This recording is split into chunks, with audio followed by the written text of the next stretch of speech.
supprimer li nga xamante ni mooy ces deux institutions te alal ji nga xamante ni moom lañ fay jëlee ñu dugal ko ci des projets sociaux loolu la ñu gëm moo tax nous sommes très à l'aise par rapport à ce projet de loi. Et je voudrais dire à l'endroit de mes frères de Benno Bokk Yakaar qu'ils devraient être aussi à l'aise. Pourquoi? Ils devaient être à l'aise en votant ce projet de loi.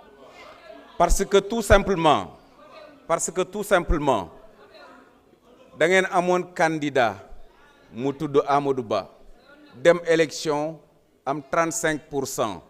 Bi ngeen di battre campagne da ngeen waxoon ni ci continuité ngeen di dem continuité ngeen waxoon ngeen di def am beneen candidat bu leen opposé wax ni rupture lay def ay la yëwan ku ne xam na ni su seen candidat gagné woon du ñu tas au conseil des collectivités territoriales du ñu tas conseil économique social et environnemental mais ay la yëwan seen candidat gagnéwul.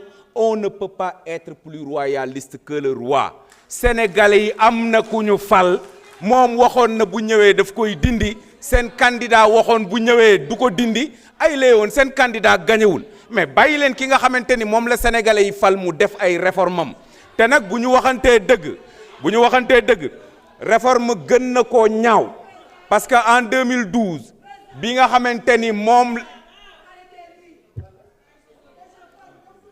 en 2012 bi nga xamante ni président Macky Sall mi ngi tas conseil économique social et environnemental xaritam moo fa nekkoon.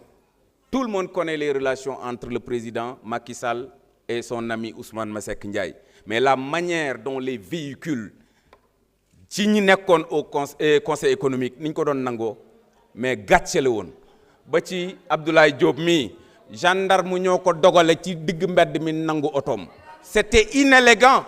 Cette fois-ci nous avons été informés à temps ni dañu koy tas. On ne peut pas être plus royaliste que le roi. ay la yëwan li nga xamante ni moom moo ci nekk mënuñu reprocher au président Diomaye de ne pas entrer en contact avec ñi nga xamante ni ñoom ñooy les présidents d'institutions ku ci nekk da nga am sa approche ku ci nekk da nga am paradigme bi nga xamante ni moom ngay demee. On ne peut pas dire au président Diomaye que ni Abdoulaye Wade defoon wala ni président Macky Sall defoon noonu nga war a def forcément loolu mënta nekk parce que ku ci nekk am nga sa approche mais vous n'avez pas le droit de refuser au président Diomaye Faye ce que les enfants de Abdoulaye Wade n'ont pas refusé au président Macky Sall en 2012. Ce n'est pas du tout normal ku leen wax loolu mooy dëgg ku leen ko waxul loolu mooy dëgg. Vous avez l'obligation d'adopter li nga xamante ni moom mooy ce projet de loi pour permettre enfin à celui qui bénéficie aujourd'hui de la majorité des Sénégalais, c'est-à-dire 54% des Sénégalais, de pouvoir implémenter li nga xamante ni moom mooy ce programme. Keneen ku leen wax leneen mi ngi ci lu ko neex te lii ngeen nekk du dëgg du yoon adopter ce projet de loi nga xamante ni danañu mën a jàll ci lenn maa ngi leen di sant bu baax di leen gërëm. Merci.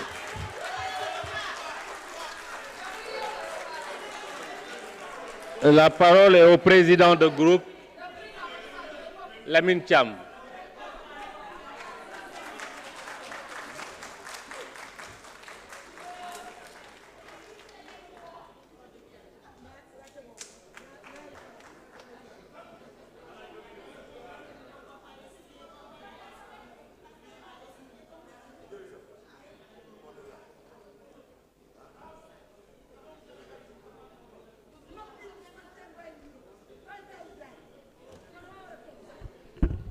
Assalamu alaikum.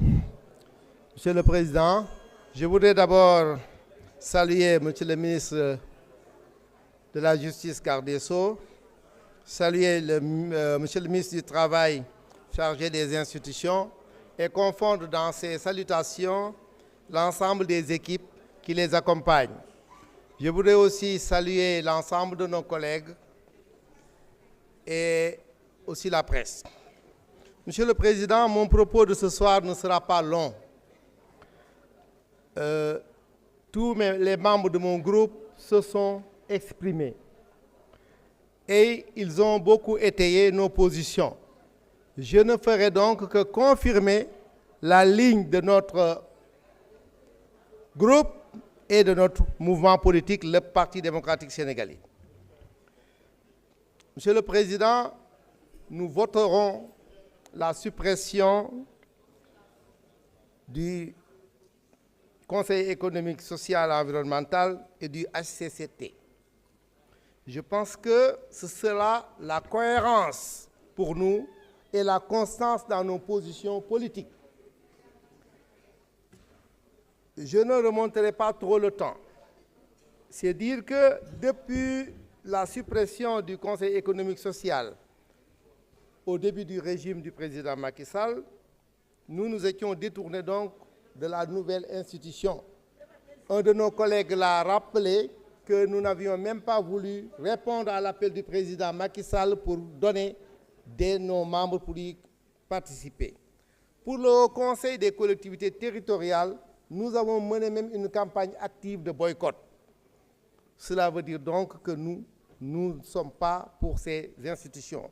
Nous les avions considérées comme des institutions redondantes, comme l'autre l'a dit, et aussi budgétivores. Alors c'est pourquoi donc aujourd'hui, nous ne pourrons pas être dans la dynamique de les maintenir. Autrement, nous avons voté aussi pour l'élection du président Diomaye. Je pense que quand on vote pour un homme, c'est parce qu'on a vu son programme et qu'on y a adhéré. Et nous savons aussi que dans son programme, il était prévu la dissolution de ces institutions. Ce serait donc une incohérence que de voter pour un homme et de rejeter son programme. Donc nous restons cohérents par rapport à nos positions politiques de parti, par rapport à la ligne de notre mouvance. C'est pourquoi, s'il vous plaît, c'est pourquoi notre groupe parlementaire ne votera pas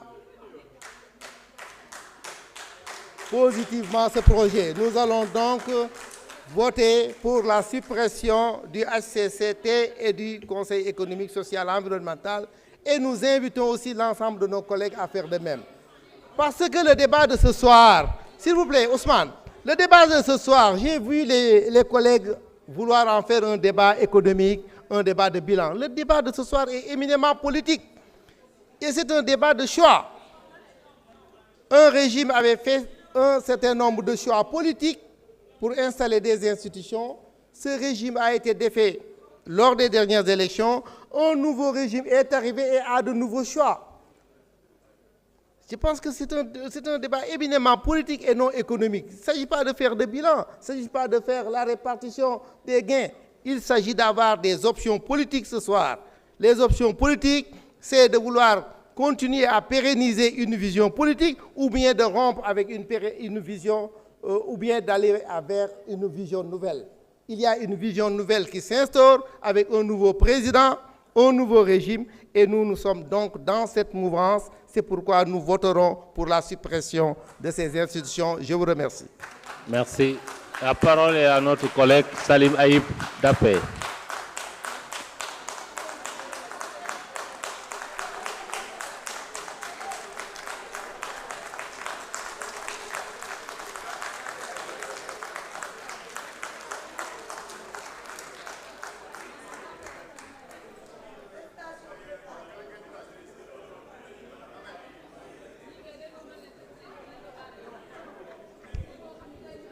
Voilà, merci beaucoup, Président. Monsieur le ministre de la Justice, garde des Sceaux, Monsieur le ministre du Travail chargé des relations avec les institutions, chers collègues, nous sommes présents aujourd'hui pour examiner le projet de loi portant révision de la Constitution pour la suppression des gâteaux institutionnels du Conseil économique, social et environnemental et du Haut Conseil des collectivités territoriales. Et sans surprise, nous allons voter pour leur suppression, parce que c'est des suppressions qui sont opportunes, qui sont pertinentes et qui répondent aux aspirations du peuple sénégalais. J'ai dégg naa leen ngeen wax élégance, dégg naa leen ngeen wax courtoisie. Comment osez-vous parler d'élégance et de courtoisie quand c'est vous, vous avez passé tout votre mandat à emprisonner des opposants, Karim Wade, Khalifa Ababacar Sall, Ousmane Sonko, Bassirou Diomaye Faye, vous les avez qualifiés de terroristes. Aujourd'hui, vous faites semblant de bien les aimer. C'est faux. Arrêtez votre hypocrisie. Vous êtes des losers, vous êtes des mauvais perdants. Il faut être fair play. Donc, je dis que aujourd'hui, ce qui se joue, c'est entre deux systèmes. Un système qui appartient au passé, un système qui appartient à l'envoyé spécial des 4P, la pauvreté, le piège, la prédation, la politique politicienne, la paresse. On va mettre fin à ce système et ce sera la rupture. Et nous voulons mettre en place une réduction du train de vie de l'État, rationaliser les institutions. Je voudrais faire quelques précisions. Dès naa fi léegi ngeen di naan oui, le président de la République, il veut faire de la politique politicienne. Si vous voulez faire de la politique politicienne, day dàq Ablaye Daouda Diallo par décret, day dàq Aminata Mbengue Ndiaye par décret, dàq secrétaire général bi, dàq les 70 membres du HCCT par décret. Mais quand même, il faut réfléchir. Arrêtez de gober tout ce qu'on vous raconte. Mais quand même, ay député ngeen, mais ñëw fii vous êtes des agents de désinformation. Vous racontez que des fausses informations.